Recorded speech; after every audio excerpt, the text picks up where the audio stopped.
Hi, everybody. We're just going to get started with our public informational meeting. My name is Christy Wild. I'm our Director of Finance / Treasurer for the City of Horicon. Welcoming you all to our meeting and those who are joining virtually. Today, we're going to do a couple brief presentations. The first one by MSA regarding the project that we're completing, and then the second presentation by our friends from Ehlers, talking about our rate increase and how we came to the conclusion that we did through our rate study. So, and then we'll open it up to a little bit of discussion afterwards. So, if you want to take it away. Okay, sounds good. I'm gonna stand over here. That's all right. Yeah, please. Stand when I talk. Hi, everybody. My name is Joe Martirano. I'm a project engineer with MSA. I've been working with Cody and the city as part of the wastewater design upgrade since the first half of 2023. Yep. So about 3 years ago, we started this process, and construction is now finally underway at the treatment plant. And so this photo that we're looking at here is actually a drone shot that was taken last Friday. That's kind of the before conditions, before any of the actual work kind of really got going.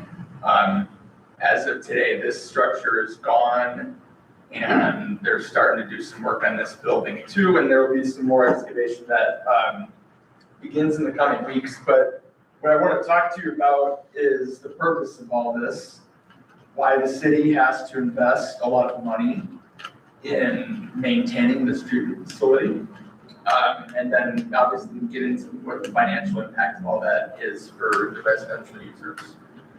So what is the project? What you're looking at there is a map of the city of Horicon sewer system that's maintained electronically in their GIS system. So the city is a treatment plant, like most communities in our state have. And that particular treatment plant receives all the wastewater from the city of Horicon down here, for businesses here, and it comes out to about 500,000 gallons of water per day. When you have significant rain events, sometimes that number is higher. When it's dry in the summer, sometimes it's lower.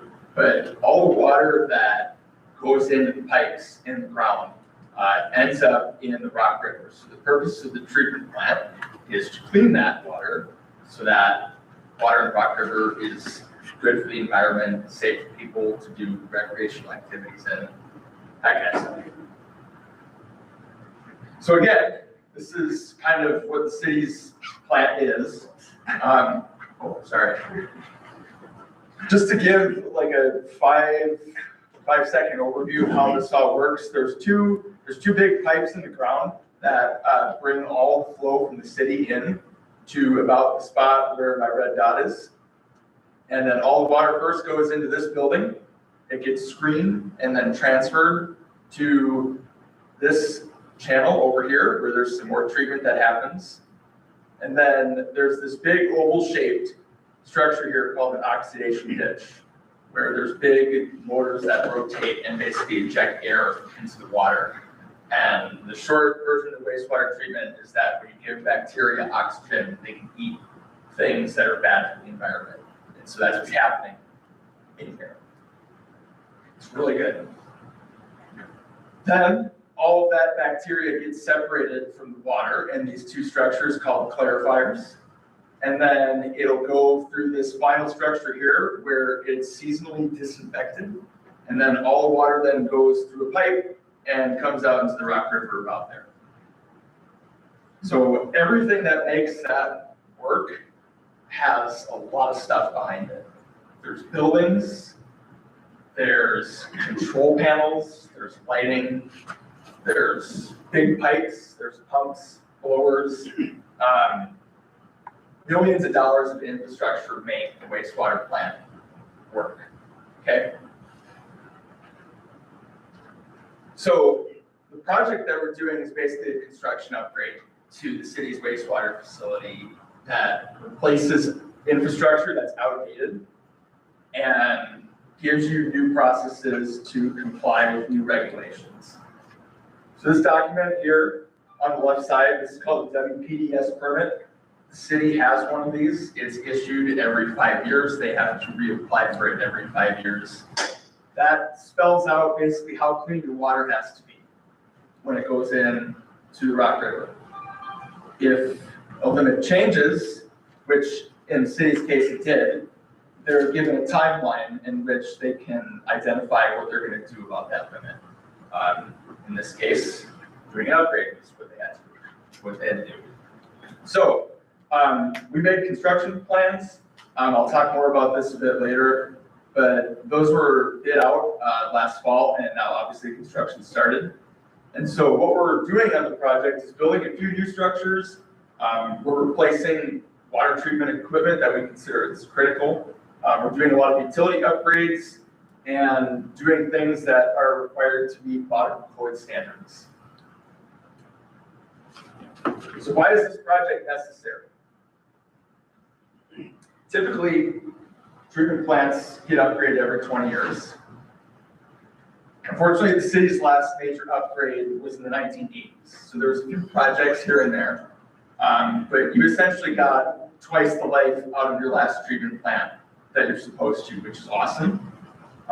That's due in part to the effort by the city to do a great job at what they do. But time comes for everything.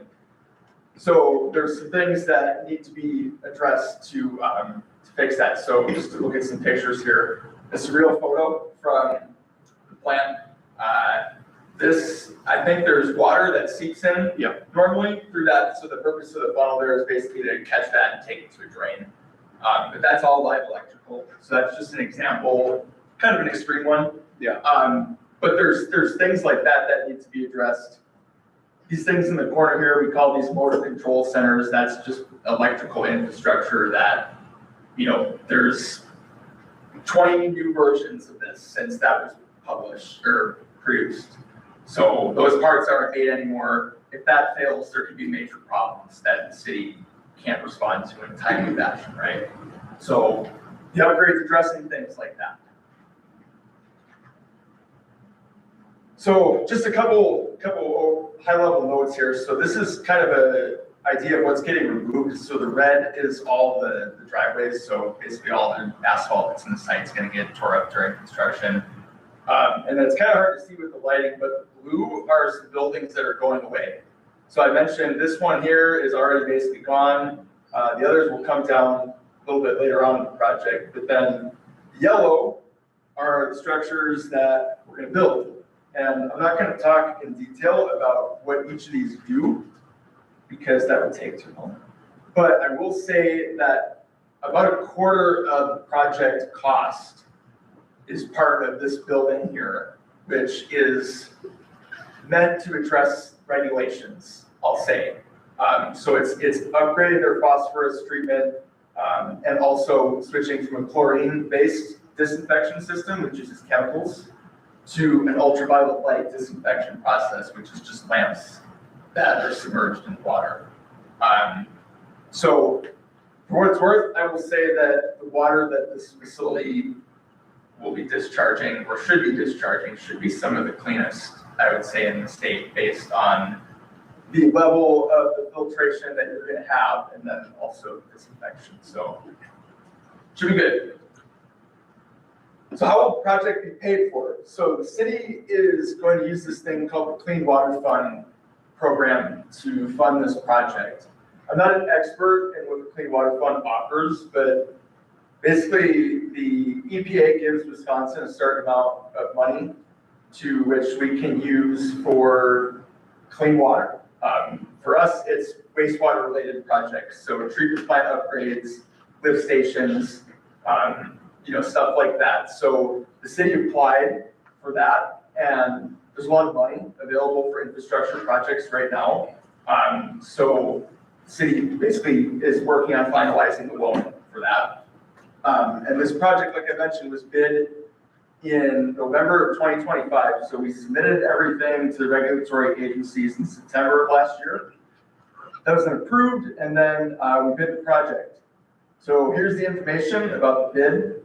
We received 5 bids with a range from 28.7 to 32.9 million.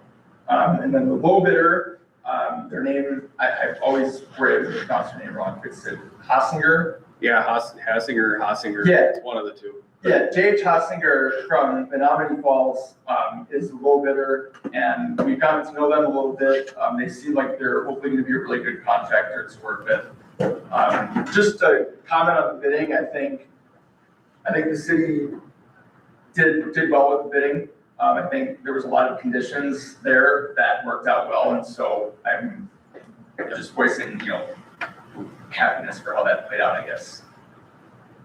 Yeah, same here. I think the bidding process and the time that we went to the bid, it really paid off a lot. Because we came in way under the estimated numbers, which a lot to do with the plan sets and everything else that we get from MSA, that everything was well defined and known, that there was little risk for the contractor that it comes in that low. Okay, thank you. So, the loan application covers more than just the construction bid. It has all these other things that are included as part of it. So there's all the administrative, legal, the engineering, all the planning costs that go with the construction of the upgrade. And then there's also a contingency that gets added as well. And the number that the DNR makes you use for Clean Water Fund is 10% contingency. So unfortunately, as your project gets more expensive, the contingency gets larger. And the contingency exists so that if things happen during construction, say they find something in the ground that's unexpected, or there's some kind of economic crisis that we may not have control over, who knows? Basically, if that happens, then we have wiggle room to adjust the money from the contract end without having to go back and take out another performance. And so that's all part of it. And then how that is basically financed is at the city's discretion, which is usually by raising sewer user rates, which is why we're here today to talk about that. So then I'm almost done here, but just kind of an overview of the project schedule.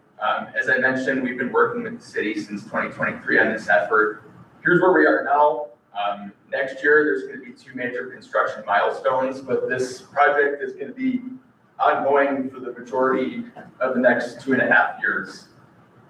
We say complete construction by December of 28. There might still be some guys on site in 29. Finished now. But for the most part, we dump it in.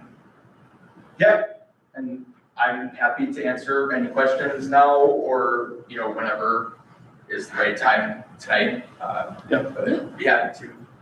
So thank you for your attention. You can answer any questions if anybody has them right now. Sure. Regarding to the facility. Yeah. So are we, you said in 2028, a certain point in 2028 it'll be completed. Are we okay until then with what we've got? I mean, the system? Yes, we're trying to, everything will stay running and maintenance and everything will be ongoing. And as stuff is being built, stuff's being taken offline, it will continuously run through that whole process. And we have deadlines built into the contract for our phosphorus limitations that are going to be a hard deadline for us, that will be done ahead of that. So some of the project will be completed and running hopefully mid 2027, so that as 2028 comes around and we have compliance issues, we shouldn't have that. The reason I asked that is because they said, well, we put 40 years on what we should have done in 20 years. So we're like, we overused ours by 20 years. That's why I'm concerned. Are we gonna be okay? And we kind of went through this, recently with the mayor knows too, he was in there and sort of all the alders. We had a pump go up. It was a RES pump, had to fix it. I think we spent somewhere between $8,000 and $12,000 to replace this pump. And it sucks because it's something that isn't gonna last throughout the plant, but we can't run without it. So that's what, right now we're just doing the minimum, but making sure it's well maintained and running so that all the permit limitations can be met. So the people of Horicon don't need to really worry about anything. No. Right? Yeah. No, so far so good, and I don't expect any issues for compliance or operational issues. Sorry. Some of us have talked in the community and like, where have our leadership been these last, number of years? A while back already, I heard that paying attention enough what was said in meetings, whatever. that, we should have been paying attention to this a long time ago. Well, apparently the leadership in our community dropped the ball, and I don't want to name names, but I mean, they weren't doing what they needed to do to keep the city updated. Is that fair to say that? Or? No, I think you come to a choice, do you want to, and Joe can probably answer this a little better than I can. A lot of communities will do partial projects and they try to do stuff every 20 years or 15 years, and they'll do, maybe they'll redo their clarifiers in a selector basin, and then they'll move on to the next, and it spreads that out. And some communities like us will wait till the end, till it is completely past use, and you have the DNR telling you, you have compliance issues, you have to do this. And I don't know that there's a wrong answer. I mean, you can armchair quarterback and say that, but at the end of the day, you don't know what costs are, you don't know, how long can you run it out. So I don't think there's any wrongdoing there at all. I think it's just, this is where we are now, and now we're up against the wall that we have to comply. Yeah, I'm not trying to put a guilt trip on it for past people. I'm just saying, should we have done a little more in the last several years, It Could have, should have, and we're doing okay. Yeah. Because we're doing it now. Yep. You had a question? Question along the planning for the future. We talk about where we come from and where we're going in the future, so that future generation doesn't get stung with major costs because somebody didn't stay on top of something. I got put out of business back in 1990 when Mayville went through this. I ran a car wash. Okay. That my major cost was water. Yep. Sewer. At that time, Mayville was in a situation where they had not done any. There was no upgrades done for years. Where are these monies that are supposed to be set aside in depreciation, whatever you're going to be set for the future? Yep. And other businesses at that time, there was a major cheese factory that went out of Mayville as well. I had to go out of business. I said, we don't want to be in the wastewater treatment business. We're going to go elsewhere. Yeah. Because they quadrupled our sewer rates. I mean, it just shot up there to where I couldn't afford to stay in business anymore. Yeah, and that's what, what's done in the past was done. This is what we have to do now to be in compliance, or we're out of business. We can't discharge to the river, which means none of us can live here. So that's where we're at right now. And for the future, and Joe can attest to this, we spend a lot of time with these plans to make sure that they're set, that any of the new buildings that are built, we have room for extra clarifiers. So as we grow or we need to upgrade, we tried to build that into the plans. We even built, room in there for a communication tower. I don't think we're ever going to need one, but we tried to look at every avenue that this could be. And then, during this process, we're also kind of looking at how does the rotation of this work? We didn't invest heavily in our influent building because really, realistically, we should have grit removal and our screen down there. And we know we couldn't afford that right now. So that is something that hopefully, in my opinion, with 20 years from now, I would hope that we would do that smaller project and just start doing little pieces of this. Like we did have our clarifiers blasted and painted, new drives put in 5 to 7 years ago, and those we're not touching. We're leaving them as is. And we're trying to be as economical with it and plan for the future as much as we possibly can, but you don't know what it's gonna bring for new processes or anything. I know that, the past, they thought they had planned for stuff too, and it just didn't work out, but we're trying to be very cognizant of that. And just to add to that, I agree. One of the problems we've had here, especially during this entire process since 2023, is that we haven't even raised the rates on our sewer. You'll see that a little later, since 2017. That's the problem, is that in the past, instead of just, raising the 3-4% that you wouldn't even probably notice, you get to this point 10 years later because you're not being progressive looking. So during this, especially when we were working with Ehlers and Chrissy, when this project is done, it's probably the smart thing to do is, every other year, maybe raise the wastewater up 3%, then the next year, water up 3%, just so you always have that contingency, so you're not. Money set aside for that, so to speak. Yeah. Yes. We didn't do that, so. No, So yeah. you're gonna probably go over that. Are we gonna get big increases then? We're gonna Well, review that's the that. financial part of it. I'm not Wait till that. complaining, I'm just wondering. Yeah, we'll review that. That is a legit issue that has kept me up at night for Yeah. about a year and a half. Yeah. So yes, but we're gonna make sure that future generations aren't gonna have to go, we're gonna make sure that we're always setting aside for any of those contingencies that Cody just brought up, or for anything. So when we're done with the project, we'll be able to do it the right way this time. Okay.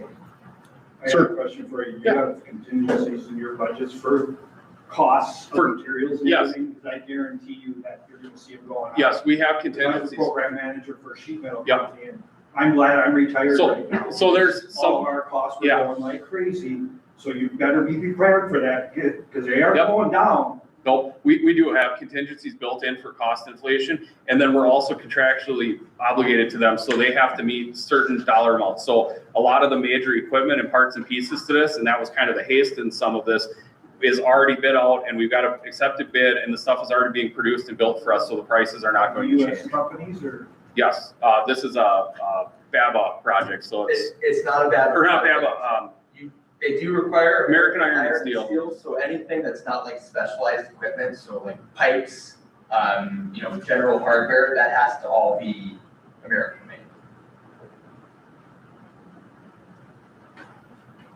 But it's not bad. not BABA, I'm sorry, I Horicon's misspoke. Yeah. population is not big enough to be required to meet that. Yeah, I think it's the same paperwork as where I've seen some of that come through, but yes. Thank you, Joe. You said our sewer rates haven't increased at all since 2017, They- but my bill has gone up. Yes, they have. Not sewer, water has. So They have. their water and sewer are different lines. And there's Water other has. fixed charges on Yeah, there the too. fixed charges are on there too, but the actual sewer, actual charge per thousand hasn't changed since 2017. It's been 8.88 or something like that. Yeah. For at least the whole 5 years I've been doing this. They haven't changed. And our bills, I think we'll go over a little bit. Those bills have garbage, fixed Fire rate, protection. fire protection. They have 6 different line items, but the actual sewer rate charge hasn't changed since 2017. There used to be a big argument here in the office quite a bit, why we haven't. And Ehlers is here. They'll show us some of the Yeah. historical stuff when we get to that. So they are going to go up.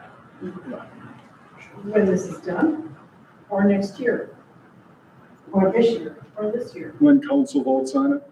So So, it could be this year. yeah, And they're expected to be 400. That's what the word is. 400? Yes. We're gonna Well, review, yeah. we're gonna review it. If there's any other questions Yeah. on the treatment plant, the facility, why we need to do this, this is the time for it, and then we'll let Ehlers do the presentation on the financials, Yep. and then we can get into some of those.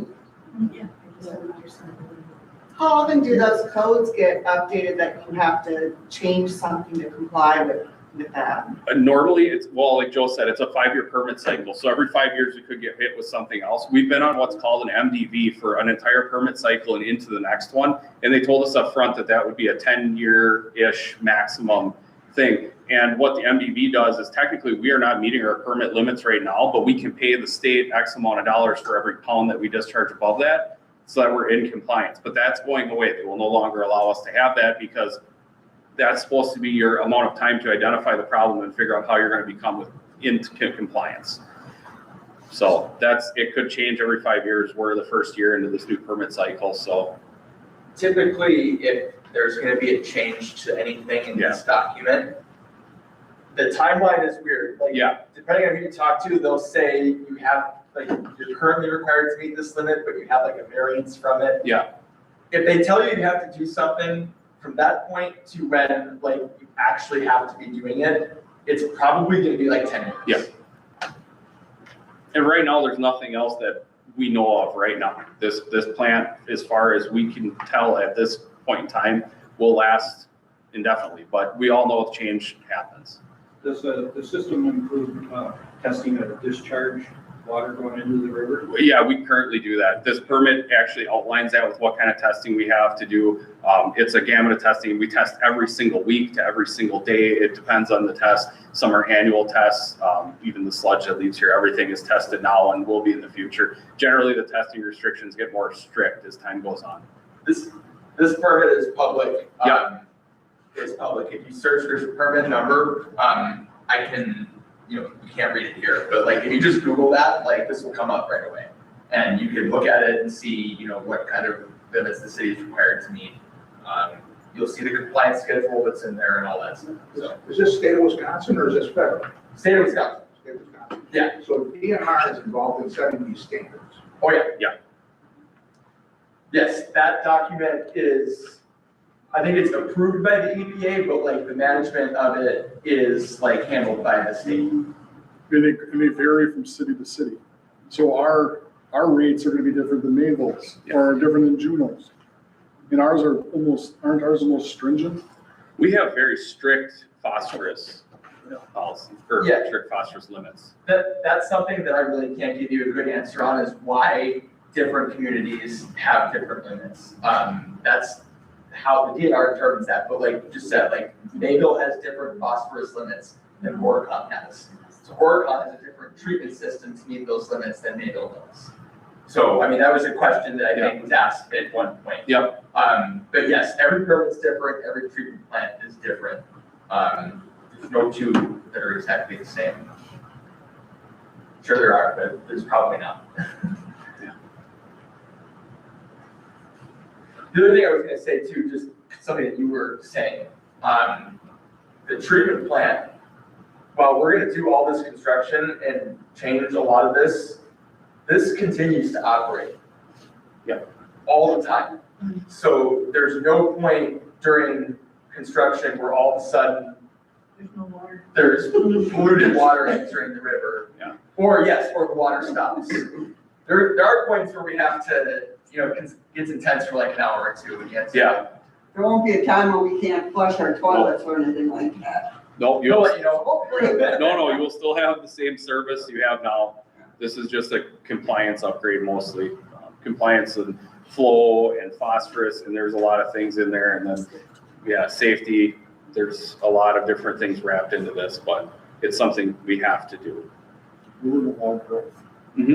This new plant will allow for some growth, and like I said, we did plan for future, so if we have to add a selector basin or a clarifier, we planned out space for it. So it'll be minimally impactful if you want to bring a bigger business in here or something of that nature to help spread out cost.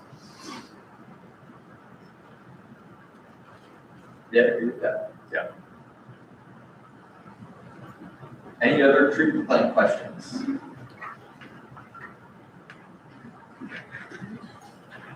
You still have to accept septage from, like, clean out people's, We haven't been, nobody's wanted to bring any here, so. how about leachate? That was one of the big things we did start out with. We had, we were accepting leachate from the landfill site. Yeah. Which owned it, and it was like, because we had the capacity to Yeah. do it. We don't have what's coming out of there now with the metals, the PFAS, everything in that will exceed permit limits trying to take that. There's a lot of communities, even the bigger ones like Fond du Lac and West Bend have really cut down on how much they take. Yeah, it was between us and West Bend, we were the ones that were accepting it. Yeah, for a plant our size, what we could trickle in there isn't worth their time, is what it boils down to. But back then it was worth their time and it was worth our time. Yeah. Because we were making money accepting it to help pay off. Yeah. The plant to start out with. Yeah, unfortunately with the new limits and everything else, it doesn't make sense. And the last time we took leachate, we actually killed out the plant. So we paid extra fees on top of that, and it took us years to get back to where the plant was running good. I mean, that bacteria bed does not just jump back, like it takes years to get that back to where. We put the holding tank in out there after the fact, and it was like, you can only leak the stuff into the system, you can't just dump it in there, it kills all the bacteria. The whole process goes to bed. So unfortunately can't right now, it's not But it's possible. more heavy metals and other stuff. Yeah, PFAS and heavy metals and everything else, and then you gotta pay the upcharge to, if it doesn't harm the bacteria in the plant, then you're also paying to landfill it because you can no longer apply it on fields and everything else because it's not clean enough. And that goes back to the testing too, like we do have pretty strict testing. What do they do with this stuff? Goes into landfill, I guess, I don't know. Really? If So what's the otherwise, point of collecting it, yeah, putting this thing in and collecting the stuff in these new yeah. systems? Well, are we good now with the staff that we have in Horicon? Yep, we're meeting all of our minimum staffing requirements. Okay. We're in, We don't need to hire any more Nope. people or anything like that? no expected changes from any of this. We have our staffing rate shouldn't have to change. And we obviously Required by have the we have very good people in our staff. Well, I think so too, and I really appreciate that comment because we're trying very hard. I try to pass that along quite a bit when the guys go past in trucks and I walk a lot down to Ribbon Park. They do a darn good job and that needs to get back to them. Yep. We appreciate it. People don't always say that to their face, but people behind the scenes talk. Yeah. We do appreciate it very much. We'll appreciate your kind comments and I'll pass that along. Thank you. All right, I can get into the financial components of this. My name is Brian Raymer. I'm a senior municipal advisor with Ellers. We are the registered municipal advisor for the city. Basically what a municipal advisor is just a regulated financial advisor, right? So any CPA out there could be like, I'm a financial advisor. They're not regulated by the Securities and Exchange Commission. So we are a regulated municipal advisory firm. We've worked with the city for a long time. However, one thing I'll note is in terms of being engaged to review the sewer utility, it's only been about since 2023. So that was the first time that we looked at it. And now we're kind of coming up to this project to understand, now that we know the costs, what are the rate adjustments that are necessary? Also, were there any other better funding options out there to look at? Are there any unique financing structures within the funding option that was chosen that the city could utilize in order to lower the overall rate adjustment? So we'll kind of get into all of that here today, if you don't mind. I apologize, I have a little tickle in my throat today. But as mentioned earlier by the mayor, the city last adjusted sewer rates in 2017. All we're talking about here today is the sewer rates. Your utility bill has other things on it, but we are only talking about the sewer portion of your utility bill. The same thing applies, as I like to liken to it often, when we're doing budget meetings, is we're only talking about the city's portion of the tax bill, right? We don't control the school, the county, the tech. You have 4 portions of a tax bill. You have multiple portions of a utility bill. We're only talking about the sewer rates. So ultimately, due to this upcoming project, what is the expected debt service and are rates set appropriately? That's the main question we've been asked by the city in order to evaluate where this should go. And so the way we answer that question, we want to make sure that you have the appropriate amount of cash available in order to pay for your debt service, and then build towards the future. This won't be the last project that the city does. Also, their operating costs don't automatically freeze. They go up and down from year to year. Utilities, you should know, are very capital intensive. Big projects like this happen from time to time, as well as costs a lot of money to maintain those assets. In terms of, we live in a lovely climate that you cannot control main breaks, for example, or your pumps can fail, for example. So you do have some volatile maintenance expenses. You don't want to just solve rates to say, well, we know the debt service amount, we know today's operating costs, we're just going to set it and forget it.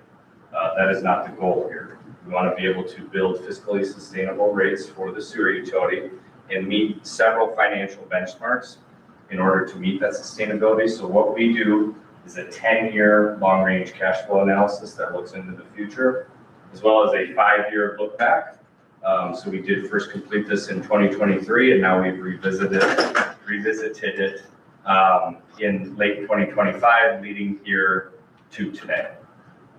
The other element, in terms of this program that we're doing for this loan, as mentioned, we've reviewed several financing options. This was back in 2023 before we applied for the loan, but looked at several financing options. This loan program is subsidized by the EPA. It also gets some state dollars to it. What it offers is a subsidized interest rate as well as principal forgiveness. Think of that as grant money. So principal forgiveness basically means they're going to go out, pay their contractor, request money from the state, but the first $3 million of that will actually go as grant money, right? Not on the loan. So that is one large benefit to this program. The subsidized interest rate is the bigger money saver. So you have a 28 to $33 million loan, right? You can understand that each basis point, if you think of it like a mortgage, if you ever had one of those, each time you get a lower interest rate, that can save you tens of thousands of dollars depending on how big the mortgage is. Here, this loan is quite sizable. We're also offered the ability to go out 30 years on this loan, which is a huge benefit because looking at the design life and the weighted average design life of this project, while some components will be done within, maybe 10 years, maybe 20 years if they're, smaller equipment items, the weighted average life of this project is greater than 30 years. So as we amortize the loan, right, the first principal payments are going towards those lesser service life items, if you will. So even though it's one loan, 30 years, you could purpose that out to say, hey, the 10-year equipment's going to be the first 10 years, 20-year equipment's the next 10 years, the longer service life is the last 10 years. That's an oversimplified way of explaining it, but just wanted to let you know that one loan, 30 years, 1.69%. Looking at the other options, going out to the capital markets, like the city has done, for example, a while back for, like street improvements and other things like that. Right now, the capital markets would really offer about 4.5%. So that would be, I think it was over $10 million more of interest expense, and trying to solve that for the annual payment, likely double the rate increase that would be necessary. Also, going out to the capital markets, you'll lose the $3 million of your principal forgiveness, right? So if you don't use the loan, they don't still give you free money in the state. So the Department of Natural Resources is the one who offers this loan program. It's called the Clean Water Fund Loan Program. You're welcome to Google that as well. Otherwise, happy to stick around and answer questions on that program. But for large projects, specifically treatment plant projects, this is the #1 program that communities in the state use. So for example, we work with Mayville as well. They've just closed on about 9 of these, it seems. I'm doing a lot of them each year for them for their various projects, but they use the program often. This is a commonly used loan program. Other programs out there, there's WWTF, which is more of a federal program. The issue with that is it comes with a lot more detail oriented application and then requirements, and then as well as you just have to pay the federal government, depending on the loan size, anywhere from $100,000 to $250,000 just to start, which kind of seems crazy to me. But anyway, they kind of have a pay-as-you-play program with that. So not only does the planning expenses from your outside consultants get more expensive using that, you have upfront money that you need to utilize in order to play in that program. There's also the USDA Rural Development Program. One benefit there is it offers 40 years. As we evaluated that, that was a serious consideration. One of the issues, though, is they force interim financing during the project. So they won't let you take draws as you're doing the project like the DNR does in Wisconsin. You have to do full interim financing. So what's the problem with that? If you've ever done a construction loan, like to build a new house, you'll add interest costs, even though you may not have payments for a while, you're adding that interest cost until your project's complete. Well, this project, as Joe outlined, has a very long timeline, right? So no matter what, there would have been a 2-year timeline at minimum in terms of accrued interest expense. So the city did take out a little bit of interim financing, but not for the full project, in order to use this program, which is kind of like getting through all of the state hoops. There's still hoops within the program, but getting through all of that did take out a little bit of interim financing. Had they had done the USDA program, it would have been the full project financing. Again, adding significant dollars. I think that was only about a $4 million difference, if I remember from that analysis back then. So ultimately, evaluating those options, which is in terms of our registration as a municipal advisor, we have a fiduciary duty to the city to evaluate all of those options. The other thing that I'll mention is now that we kind of know what the loan program is and what we want to do, we could say, hey, in terms of the new debt payment, this is the percentage you need to bill to. Let's just add that percent to each rate and off we go. That may not be fair and equitable to all of the users. So while we do have to charge uniform rates, meaning everybody gets that fixed charge and everybody gets that volume charge, There are also surcharge rates at play for users who impact the system differently. So you do have significant phosphorus discharge limitations and significant phosphorus dischargers. So you have a surcharge rate that you apply to what we call high strength users. So if we were to just do a flat percent, the user is not discharging, and putting that demand on the system would actually pay more than they really need to. So in order to get fair and equitable pricing for the user rates, we do what's called a cost of service.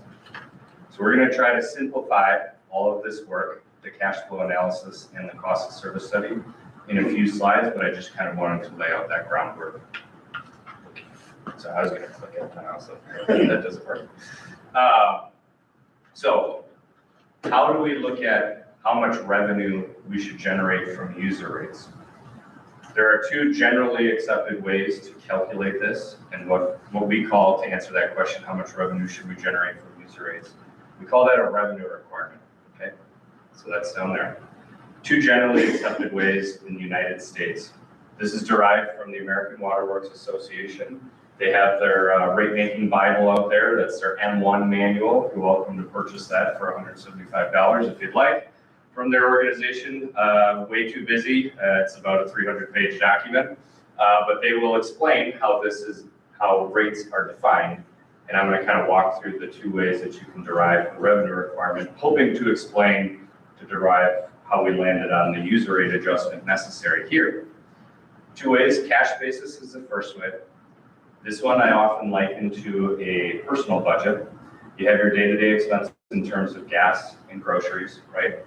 For a utility operating 365, 24/7 safe water discharge, they have their day-to-day expenses of operating and maintenance expenses, right? Their salaries and wages, the maintenance expenses on the pumps, the pipes, the treatment plant, the chemicals, or now maybe lamps, as described, electricity for the lamps, things like that. They have their day-to-day expenses in that, and then any taxes or transfer payments that might be applicable. But that's their day-to-day expenses. And on the personal budget side, if you have a mortgage or car payments, you have debt service. For a utility, right, you go out for these larger projects, you may not have the cash, specifically, right, $30 million just laying around. Otherwise, maybe your rates were a little too high. But you have to go out and use debt from time to time. The other thing I'll mention for debt, for a utility, it can be a good idea not to 100% rely on debt, but use debt from time to time, because today's users will not be tomorrow's users. This plant is going to last a long time. We want year 18 users to have to pay for that too.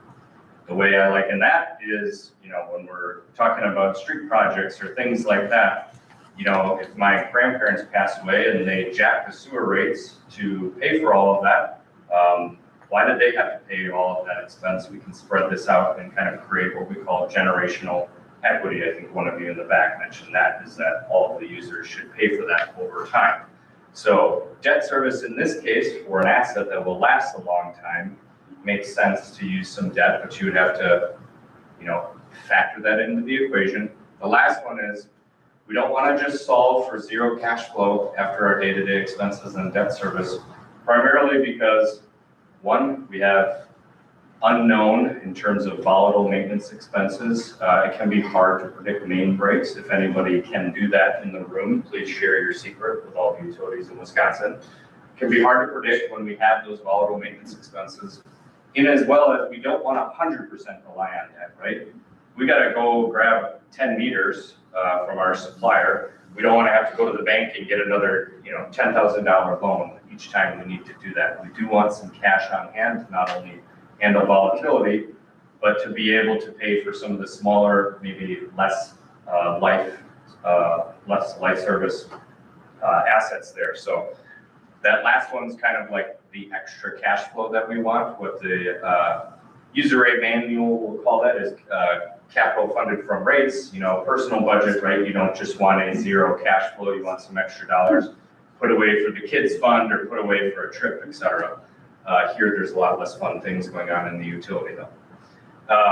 Add all those cost buckets up, subtract your non-rate revenues, and that builds your revenue requirement. That's kind of the easy one to understand. The utility basis is what the Public Service Commission will use when they're regulating the water utility. So the city of Horicon has a water utility. And when you go through a water rate case with the Public Service Commission, they will use this side and this side only. So same day-to-day expenses, but they'll look at depreciation, which if you don't know is just the cost of an asset at its original install date. What was that cost? When you divide it by its service life, that's how much annually we should collect for that asset's, to replace it in the future. And you add that up for all of your assets, and that gets your annual depreciation expense. What we haven't factored in yet, though, is if we're doing the original install cost, pipe in the 1950s costs a lot different than it does today. So we have inflationary pressures. So if we're just setting the rates for depreciation, we're not being able to factor in when we do have to replace it. We factor in the new cost of that and what it might be due to inflation. The other thing, if you did use debt to finance that asset, we have yet to factor in the interest expense, which would have been factored in, on a cash basis, but it's yet to be factored in.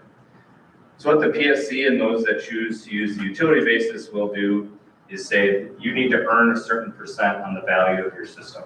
And they take, whatever the value is, doesn't matter if you're Madison, Milwaukee, Horicon, they just set a percentage that you need to earn on that, and that's kind of the last cost bucket there. So that should handle your interest and inflation pressures. Add all those costs up, you take out the non-rate revenues, that builds your revenue requirements. Numbers might be a little smaller here, but I'll kind of walk through them verbally, some of them. I do have printouts as well that we can certainly distribute, but understand we looked at it both ways. It's fair to the users to not just say, well, this Brian guy likes this way, so we should just use that automatically. That is never how we operate at our firm. We do want to evaluate both options and look to see what's the most appropriate adjustment there. So in looking at those two options, the one thing I'll just mention is kind of where the utility has been. They've expended some cash of late, right, to kind of start planning and design this project. So their cash funded capital actuals have increased.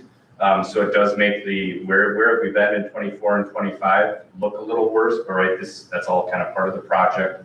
But kind of let's go back here, where have they been? I would say just about break even. So if we kind of say, we don't want to just look at 1 year, because 1 year you could have one volatile maintenance expense in terms of a main break or a pump break. You don't want to just look at 1 year, you kind of want to look at a window. If we just kind of look at the last 3 years, they're about break even, 1 year going negative, 1 year going quite positive. But the point being, you kind of average those out just about break even. And then they got this project happening all at once.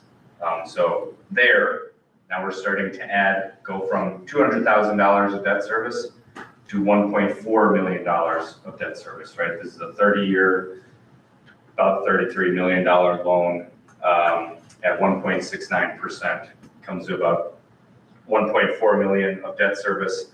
They also have some existing debt service that will be dropping off in a couple of years as well, but just note, right, there's obviously a huge jump here in terms of when the debt service starts. But one thing I'll note is this debt service starts May 1st, 2029. One other benefit of the state program is from time to time, as long as you ask for it, they'll consent to say, in order to close the loan, you need to do the sewer rate adjustments, but we'll consent to allow you to phase them into the first principal payment date. So as Joe mentioned, that project should be done late 28. A couple of guys will be around in 2029, but May 1st, 2029, knowing that expected completion date will be your first principal date. So city staff and Ellers made that request to the state. It is not always granted, but I should just mention here, it was granted to the city, which is a huge benefit because now we can implement a rate adjustment over time. But either way we kind of solved it, we're looking at about 150% rate adjustment. So we'll get into how that gets divvied up, what the actual adjustment is, but that's kind of an overall revenue need. In terms of how the rates get adjusted, we'll talk about how we manufactured kind of the fair and equitable cost of service study. Yep. Do you have any notes so people can actually see these? Sure. Yes. Okay. I could also zoom in on it. Oh, sure. Yeah. Yeah. But no, I'll let Chrissy handle that. You guys have a question? Can you-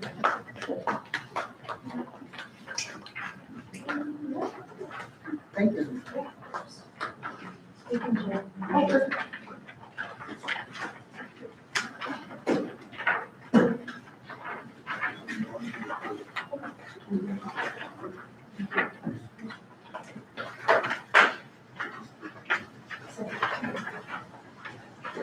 We'll put this online after the Yeah. meeting. Yeah, we can post this online as well, so for individuals that aren't physically here, they can have it. So I believe we're on slide 5, too, for those. So the last slide was slide 4, and then this one's slide 5. So the previous slide that I was speaking to, we're solving for the overall revenue adjustment needed. Then we go through a cost of service study to say, we need to get to these revenues, but how should the individual rates be changed? So let me just explain how they currently exist. You have a fixed charge that you pay that is based off your meter size. So similar to the water utility, you have a fixed charge by meter size. The sewer utility has a fixed charge by meter size. So if you have a 5/8 inch or a 3/4 inch, which is the majority of, if not all, residential users in the city, you pay $6.60. And then if you also have what's called a volumetric rate charge that you pay per 1,000 gallons of $8.88. So these fixed rates go up as the meter size increases. So those with a higher meter size, typically these are businesses and industries, their fixed charge is higher per bill period. Same goes for the water utility, but all we're speaking to here is the sewer utility. Then, as I mentioned earlier, relative to the surcharge rates and those that discharge, high-strength industrial rates, the ordinance kind of defines what the limitation is on domestic strength versus high strength. But, for those users that impact the system more than a residential user, they have surcharge rates based off of the poundage of what they discharge. So there's BOD, suspended solids, and phosphorus. Those are all defined in the ordinances. I'm not going to take the time to define what those are now. But at the end of the day, just note there's various surcharge rates for those who discharge more than what we call domestic strength, or just liken it to a residential user, right? Cheese manufacturers, for example, will discharge high surcharges for BOD, suspended solids, and phosphorus. And other industries do that as well here. So there's increasing rates depending on what that limitation is and how much gets sent to the plant, allocating that treatment expense cost to those surcharges. So for example, per poundage, the phosphorus currently is charged about $9.65. So it's not just, let's just charge the industries the volume charge when they're sending stuff that makes Cody and the guys operate the system differently. Does that make sense? They just have a different input to the system that we need to charge and collect the fair revenues for. There's also waste hauler charges that exist. It's my understanding the city doesn't have much waste haul traffic in terms of those just dumping at the plant. So they just exist, just so everybody knows. So what we did is this cost of service study to say, what does it need to be when the project's complete?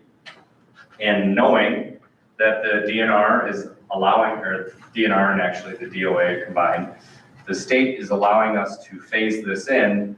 How do we get there when we need to?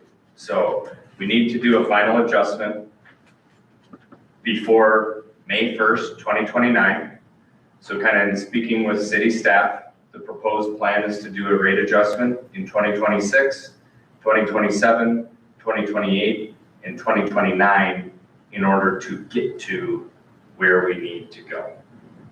So I'll kind of talk on the impacts for a sample user in a second. I just kind of wanted to explain that we obviously know what the end game plan and revenues need to be.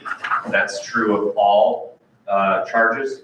And then we're able to phase that in over time due to the consent that we received from the state.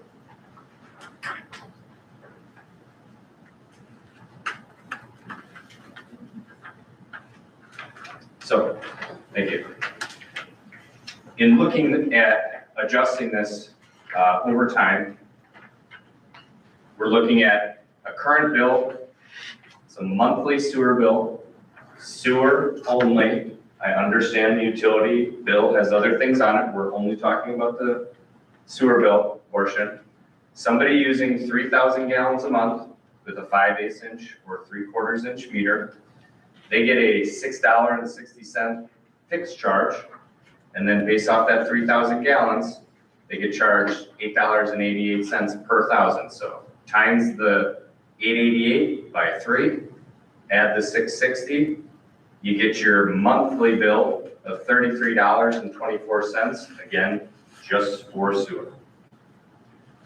With the proposed rate increases over time, right, the fixed charge changing as such, the volume charge changing as such.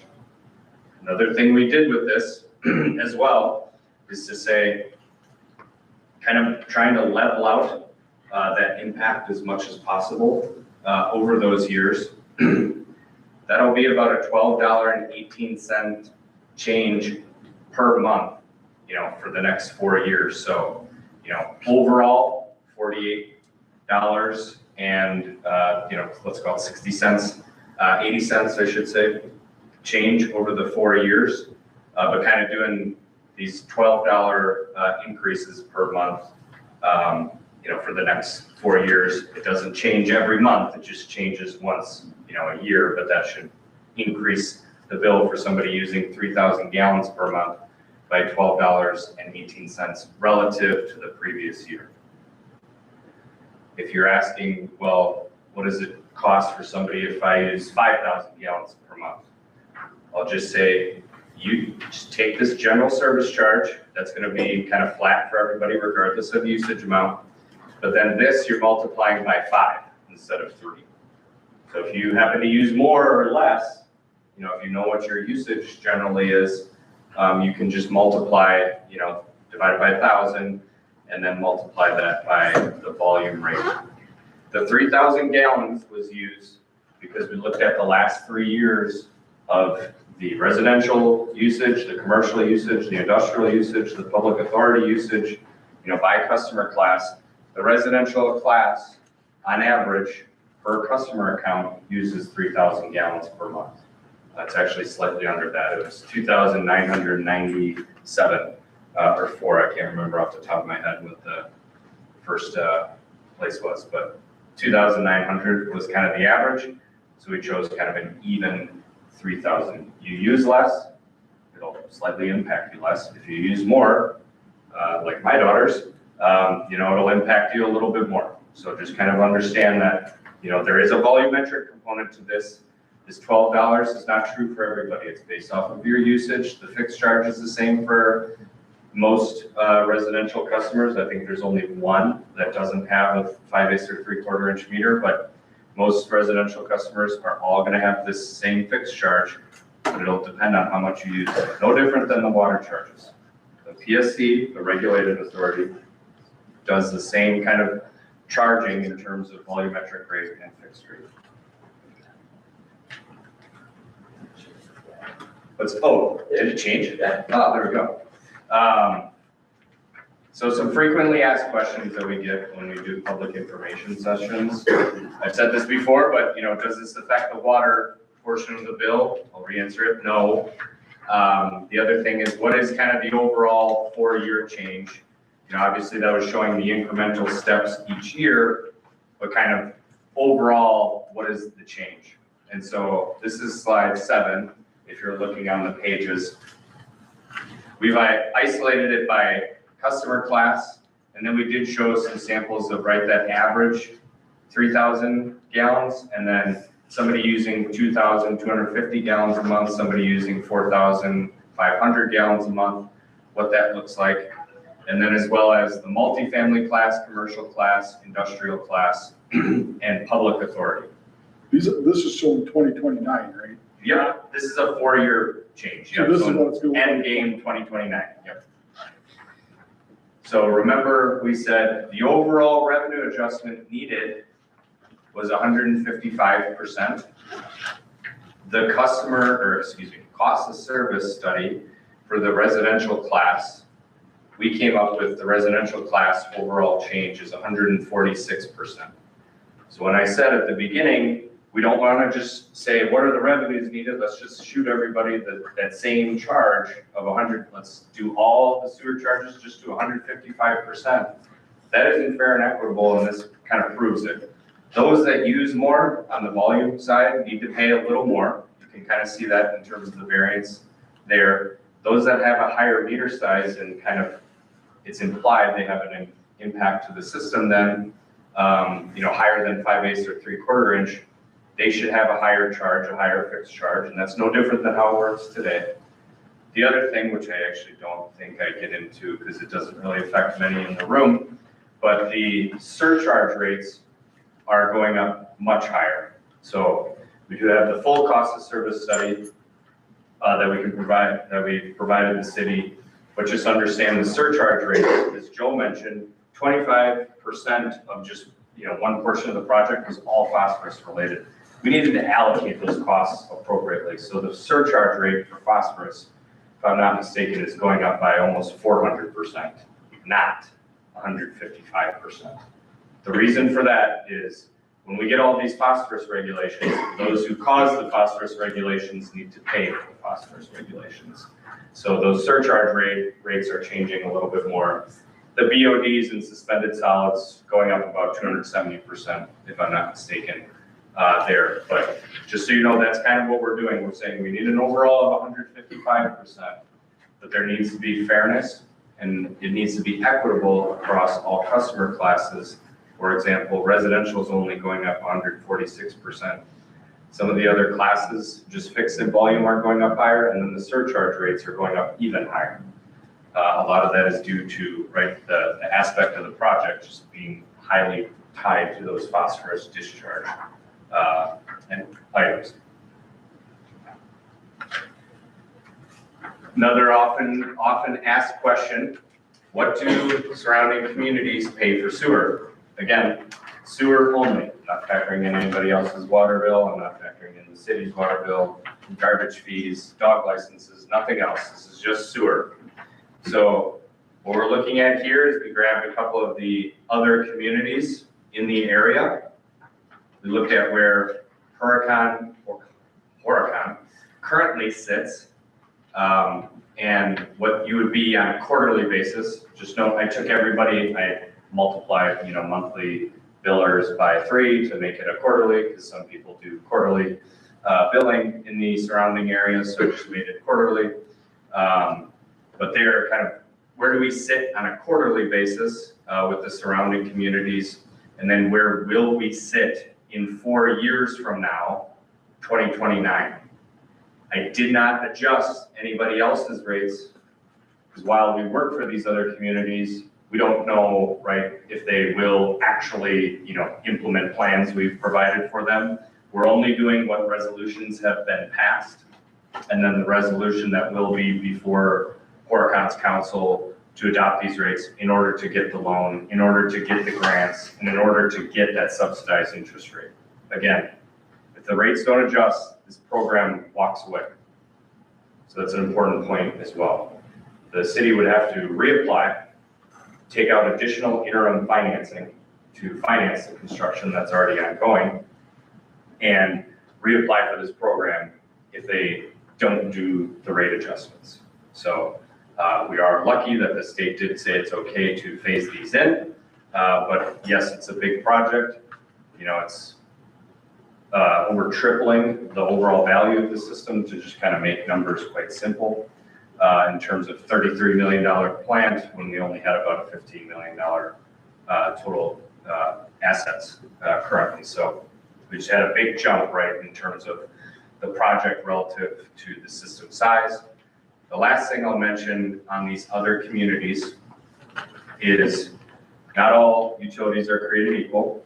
In Joe's presentation, they talked about that the permits are different by each community, right? They have different limitations. So if two communities are building a treatment plant at the same time and at the same population, that doesn't mean that the costs are going to be the same as well. So I'm also getting out of the financial advisor thing and kind of delving into Joe's tale, but I'm just trying to say, like, right to their point, just because Mayville just did their treatment plant, you know, and had a large increase, it wasn't the exact same cost. And then also it's not the exact same population as well too. So there's that as well. But just kind of the way I always explain it is not every utility is created equal.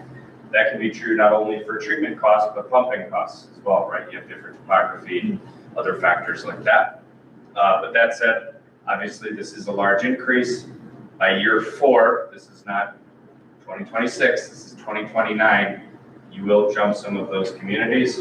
The other thing I can mention, because we happen to work for your Oakfield, they do have one more adjustment that is already done by resolution, that their bill will be going up even further because they completed their wastewater treatment plant.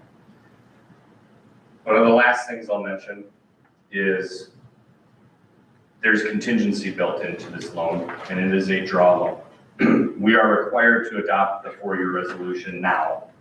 That doesn't mean that we can't revisit rates in the future, nor should you not revisit rates in the future, double negative. So I'll repeat that. The city should revisit rates in the future upon coming up to substantial completion. If they haven't used that contingency, and now the loan amount will be smaller, right? This is a draw loan. The state will obviously accept you to, you know, kind of cut back on the last rate increase. We do see that if projects go well and you don't use that contingency. As mentioned before, you obviously can't make those promises now, so we have to solve for it now. But I just kind of wanted to say that in terms of what we've expressed to city staff and our recommendation is you should see me again or somebody else. You should see somebody who will review the rates again and make sure that they're fair and equitable kind of at the end of the process. You know, certainly you could revisit halfway through, it's just there could be hiccups, you know, at 75% of the project completion just as easily as there could be at 5%. So we would just kind of recommend as you get closer to the end, maybe, you know, 80% or further in terms of project completion, revisit the rates and see if, you know, can we curtail the last rate adjustment and adopt a new resolution that usurps what we've already done. That is oftentimes what is done in these circumstances, and only because the loan program is draw and we don't know the final dollar amount until that final draw goes out the door. So with that, I'm happy to answer questions on the financial components. If we get back into, you know, technical side in terms of the project, I have others answer that.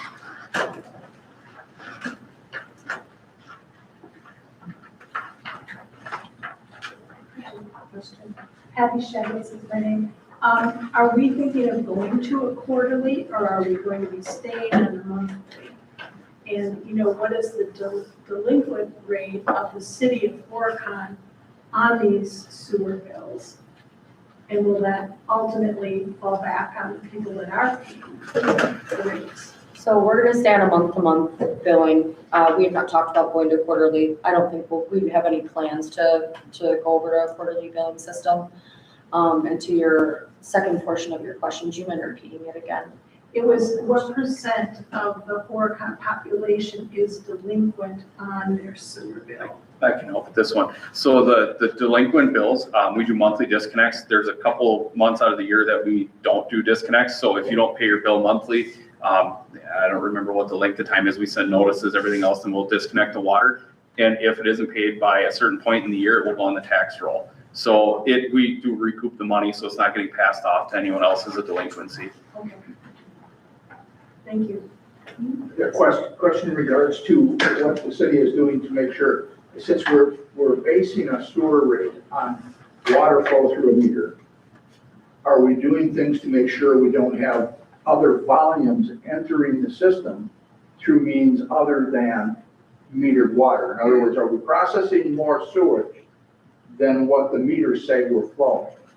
Yes, and you will, in Wisconsin, and I can't speak for other areas in the world, there's with the I here, because we're low, built low in these systems, we have a marsh right here, you always have water infiltrating the pipes in manholes, joints, laterals were a big thing. I think Mayville did it for a while where when people would sell their house, they'd have to have them inspected or replaced if they were leaking. So yeah, you always end up with more treated than what you're pumping, I guess, but it's not coming from other sources such as like people illegally dumping or something of that nature. Are you asking if it's after the meter? But that's after the meter, right? There is no sewer meter. This is based off water usage. So your water meter in your house, the sewer and the water bill are both calculated off of that usage. Right, and back when I lived in Mayville and I was doing a business back there, they did a new treatment facility. They did some things citywide to inspect homes to make sure people weren't running cisterns. Yes, but we do that. Every meter change we do, we go through an inspection form and inspect for cross connections or anything of that nature on the sewer and the water side. So every 20 years minimum, they are being inspected. Because there are other means of water getting in, and the condition of the water, Yep. groundwater, the things that are getting into the system from farm runoff, from wherever it's coming from, that might be high in phosphorus, for example. That's what seems to have driven some of the rate changes by the DNR, right, with the lawn fertilizers and farm fertilizers and everything else. If those are getting into our system and we're having to process somebody else's water, I mean, that's not metered. Are we doing things to try to eliminate that? Yeah, and that's where the inspection process comes in. So like I said, we do inspections on set rates for what type of like businesses get inspected annually. It depends on what class you are, how often you get inspected. And as for like runoff or anything, that's hitting your storm sewer system, which isn't the sanitary. So that isn't being metered or tested. That's not something that you're paying for. This is only the sanitary sewer system. So the things that are running in the road or anything like that. So it's a much smaller risk because you have it, if it's not in a house or in a business that are being inspected, frequently, it's different. And like for bigger industry in town, we have sewer meters on them too, where we know what they're putting in, sewer wise versus water, or, did they dump a cooling tank so we can meter all that in and out on bigger industry. And from time to time, there's televising and other things you can do on the pipes. Yeah. Kind of see. Yeah, we do. Petition, Yeah, we do annual televising on the pipes here in town, and we require things from the industry too for specialized testing and things like that. What has the water rate increase been average for the Horicon? Not the sewage, the water. I don't know, does you know offhand? I don't remember. That kind of ended up in the same situation. We got a letter from the Public Service Commission that said you're basically going to do a rate increase because the water utility was running in the red. And I don't remember how long. I can't. That was Is it every year though, do we get a rate increase? No. Or is it It has to get voted in by council. Yeah, and that's something too, we're looking at doing simplified, so it doesn't go so far. So it might be, 1 to 3% every other year, just to keep up with. If we're doing this on top of, that will be on top of this rate increase. Yeah, no, and that, even if it was an increase, it would be a minimal. I think that's coming around. And we had Ehlers do the rate study on that, and then that goes through the Public Service Commission for that. So the water rates are regulated. The PSC only allows you 2 different options to adjust rates. It's a simplified rate case, which is like a 3% inflationary adjustment, or a conventional rate case, which the PSC will want their math, that chalkboard, the right-hand side. They'll do that at the time that you say, let's do a conventional. But if you don't do a conventional in a long time, the PSC can force your hand and say, hey, it's time to do a conventional. So generally, and the last time I was engaged to look at the water utility was 2023, and unlike the sewer where I've been able to update this, I haven't looked at the water utility since then.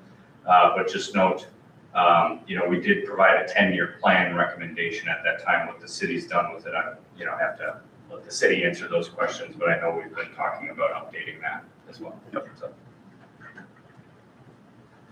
Do the larger companies around Horicon, example like John Deere, Gardner, et cetera, do they get monitored pretty closely? Because Yes. they must use an incredible Yeah, they, large amounts of both sewer and water.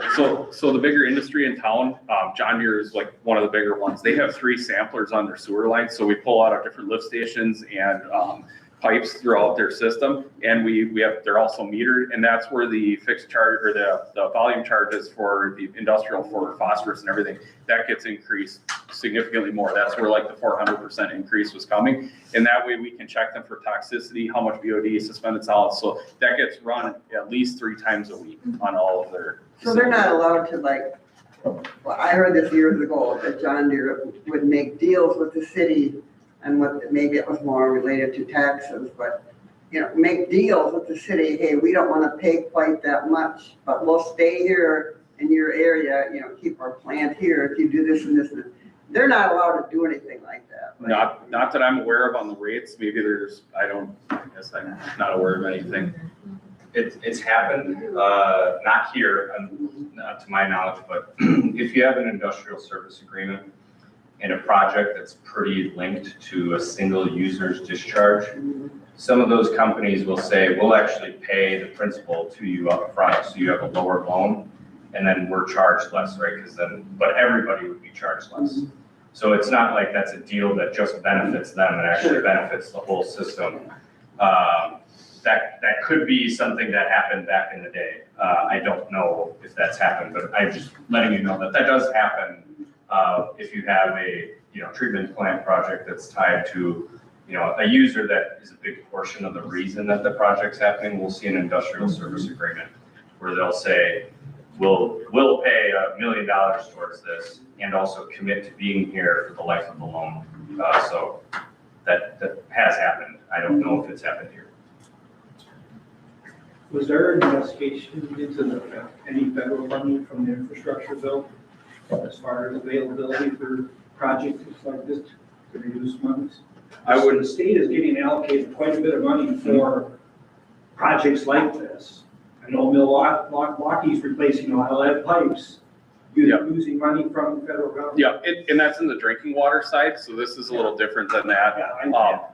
We had both. It's infrastructure generally, and that's roads and other things too. Yep, that's safe drinking water funding is where that one comes out of, and this is clean water funding. So there's some differences there, and we can't cross that. I know we had a contract with MSA, and I believe Ellers looked at it as well, to look at any grant opportunities or funding, because they are the experts in those funding. We're not. They might be able to answer more of that question than I could. I'll just speak to the recent legislation that's come out from the state. The funding you might be speaking to is for LSL, so lead service line replacements, and PFAS, which is both on the water side, unfortunately. These phosphorus items didn't get the same attention that the lead service line replacements and PFAS has. The reason, no idea there, but this is technically, though, augmented by the bipartisan infrastructure law, BIL, because we're in 5 years of state funding from the EPA from that. So that it has augmented that program. It doesn't, in my opinion, benefit individual projects. It allows more projects to get funded. So there's caps that the state will raise to allow you the grant funding, but one, we're at the cap, and two, those caps haven't increased that much. Only about $200,000. So that's why I say it doesn't really impact individual projects. It just kind of makes more communities eligible, which is still a benefit, right? Because we have seen large treatment plant projects, right, for all the communities across the state, big and small. So I did a $19 million treatment plant upgrade for a community of under 200 people, which was just absolutely insane. They were also told that their median household income is too high, so they got $0 grant dollars for that. So completely bedroom community, almost 100% retirees. It was, one of the worst things I've ever worked on, to be quite honest. So the funding isn't always fair, but there's funding out there. It's always so much tied to median household income, population size, and the combination of all of those. So the second you have a median household income that's too high, they'll just kick you out of federal, local, all the funding mechanisms. So the state funding for PFAS and lead service lines, again, not applicable here. That is an outside source, so that would be something that changes the game. It's just, it's not tied to a treatment plant project or sewer treatment plant project. And I think when the DNR put their list out of the communities that were getting funded, we were one of the only ones that got the 3 million. Yeah, So we were, there's a lot of cities that competed, but we were one of the only ones that got the max in the grant. The bigger benefit and bigger difference is actually the interest rate too. You get 33% of market rate, which is how their program works. Most communities get 55% of market rate, so they're at like 2.5% interest, which would significantly increase these costs as well. So the city does benefit from a lower interest rate and did met the cap or maximize your cap on the principal forgiveness or the grant money that's available. It's not a lot, 3.1 million on the 30 million, but it is something and more than others got.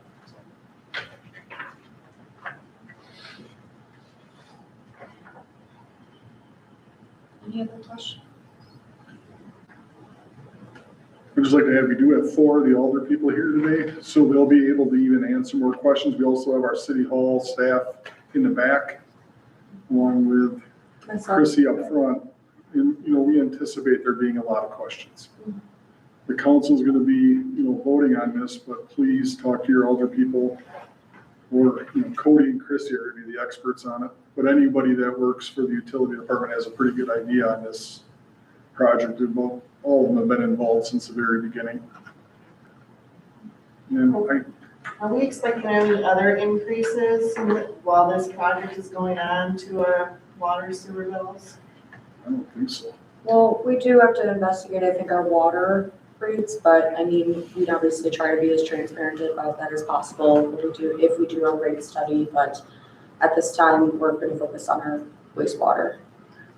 And this won't affect property taxes. This is just a user fee. Right, I understand that. And you can't forecast what's going on in the future, but there's no foreseen large increases. Like Chrissy said, the water one would be a simplified, it would just be keeping up with inflation costs. So it would be Brian, 3%? 3% is what they allow. Just go put a data center in. Yeah, we don't need that. And water's considerably cheaper than wastewater. I think it's like $5 per thousand. So even 1% of 3% is 15 cents. So that would, if you got 3,000 gallons, that would raise it 45 cents or 50 cents. It's the wastewater where you see the difference on the bill. Yeah, there'll be 2 categories. If you look on your bill, it will be the fixed charge and the volume charge. Those are the 2 to pay attention to for the sewer. And I believe the coding is on the back of the bill. It is, yep. That's So it's SW. Yeah, SW or, I don't remember off the top of my head, but when you do look at it, that's what you really need to look at for this increase. That's the portion of that bill that we are looking at increasing.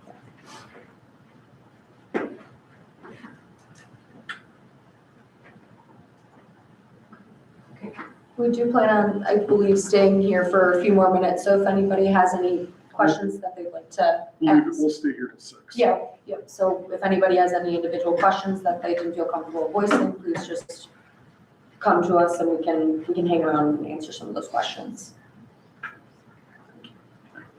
Thank you, everybody. Thank you, everybody, for joining us. We appreciate it. Thank you. Yeah, thank you very much.